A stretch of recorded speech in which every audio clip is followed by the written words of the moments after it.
For the first time in recorded history, the entire state of Florida is in drought at the same time. This is no longer a case of a few areas getting less rain, or a dry season lasting a little longer than usual. This time, the impact has spread across the whole state, which means 22 million people are now living in a situation where no area is truly outside the risk of water shortage. Lake Okeechobee, the largest freshwater lake in Florida, has fallen to its lowest level in 15 years. In Hillsborough County, many residential wells have completely run dry, forcing local authorities to truck in emergency drinking water for residents. At the same time, 14 counties are under strict water restrictions.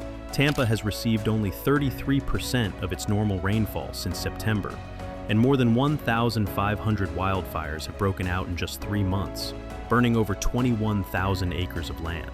What makes this situation so serious is not just each number on its own, but the fact that all of these warning signs are now happening at the same time and pushing Florida into an increasingly vulnerable position. As water levels in the state's largest lake keep falling, residential wells are also starting to fail.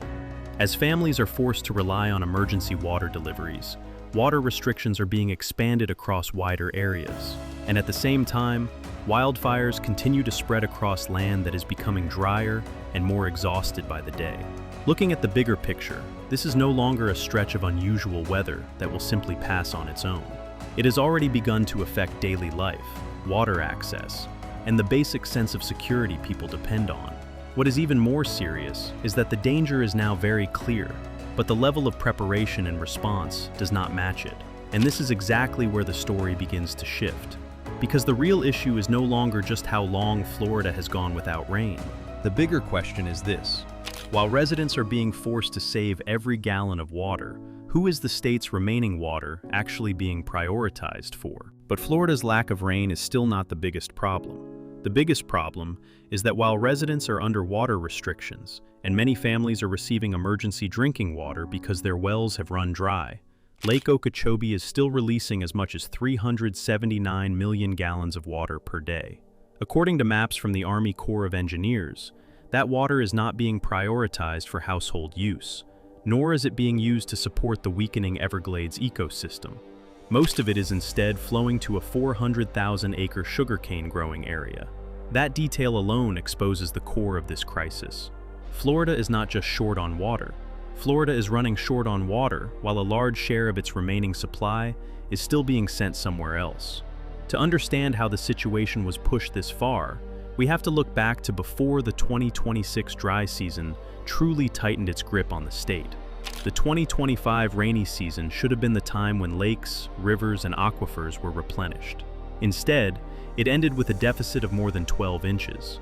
Then, January 2026 became the driest January Florida had recorded in 131 years.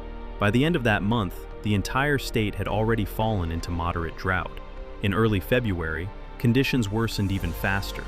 On February 5th, the South Florida Water Management District issued an emergency warning for the Biscayne Aquifer, the drinking water source for more than 8.5 million people in Miami-Dade and Monroe County, after the wells feeding that aquifer dropped to the lowest 10% of recorded data. Just 6 days later, Governor Ron DeSantis declared a state of emergency. But an emergency declaration does not put water back into the lake. It also does not change the fact that once this state began running short of water on a wide scale, the way water was being distributed made it very clear who was being prioritized first and who was being forced to bear the pressure first. And once that happens, drought is no longer just a weather story. It becomes a story about management, about choices, and about who ends up paying the price when the water supply begins to fall across an entire state. From this point on, the issue is no longer just about a lack of rain. As water levels in Lake Okeechobee keep falling, the pressure immediately shifts to other parts of the system. This lake does not supply water to just one area. It sits almost at the center of South Florida's entire water network. Water from here has to be divided in several directions at once, from household use to the ecosystem to agriculture. Once the safe amount of available water is no longer enough, any place that is protected first means another place will go short first. Florida also does not have much room to fall back on. The state has no snowmelt to refill its water supply, no natural high-elevation reservoirs, and very little buffer when the rainy season fails. Florida's freshwater depends heavily on rainfall and on aquifers that sit beneath porous limestone. When the rainfall deficit continues, groundwater levels start to drop. And once groundwater drops too far, the problem is no longer just dry wells. Salt water from the coast also starts pushing farther into freshwater sources near the shoreline. Once a well has been contaminated by salt water, the damage can last a very long time. At the same time, the dried-out land pushes Florida into another danger. Wildfires continue to break out across wide areas, and the worrying part is that this risk has not really eased. In some places, rain has already fallen, but the fires have still reignited. That shows the ground is no longer just dry at the surface. It has dried out much deeper than that. At this stage, the chain reaction is clear. The lake drops, groundwater is pulled down with it, the risk of saltwater intrusion rises, and fires keep spreading across the land. Florida is not dealing with one isolated problem anymore. The state is under pressure on several fronts at the same time, and with each day that passes without a large enough change, the margin of safety gets smaller. At this point, drought is no longer just something seen on a map. It has moved directly into the daily lives of people in Florida. In Dover, east of Tampa, many families using private wells suddenly turned on their taps and found no water coming out. Hillsborough County had to set up emergency water distribution points and deliver drinking and cooking water to residents. This detail shows that the crisis has reached the most basic human need. People are not running short of water somewhere far away. They are running short of water inside their own homes. In Cape Coral, the situation has gone even further. The city began connecting some households to the municipal water system and required them to abandon their private wells. The reason was simple. Every gallon still being pumped from those wells was pulling the shared aquifer down even more. In the southwestern part of the state, the Southwest Florida Water Management District also imposed a Phase 3 severe water shortage, starting on April 3rd. This was the first time the area had used that level of restriction since 2017. Under the new rules, residents, including those using private wells, were allowed to water outdoors only one day per week, and only during a very narrow time window. Looking at what is happening, it is clear that local authorities do not have many options left. They did not act early when water levels first started falling. They could only respond once many places had already begun facing real shortages. And by that point, the price people had to pay was no longer something that existed only on paper. It meant waiting for emergency water deliveries, changing the way they lived, and giving up the water source they had relied on for years. This is also the point where one thing becomes clear. This crisis is not only making Florida drier, it is making people's lives more unstable day by day.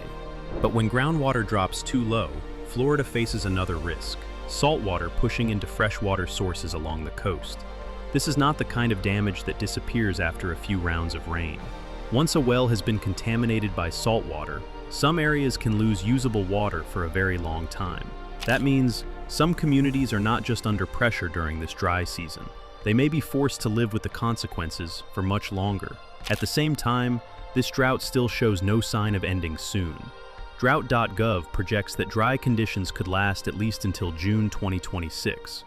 That means even when Florida moves into the rainy season, no one can be sure that a few early storms will be enough to pull the state out of its current condition. The deficit is already too deep. The lake has already fallen. The aquifers have been pulled down with it. Once those parts of the system are weakened, every other risk goes up with them, from household water supply to wildfires.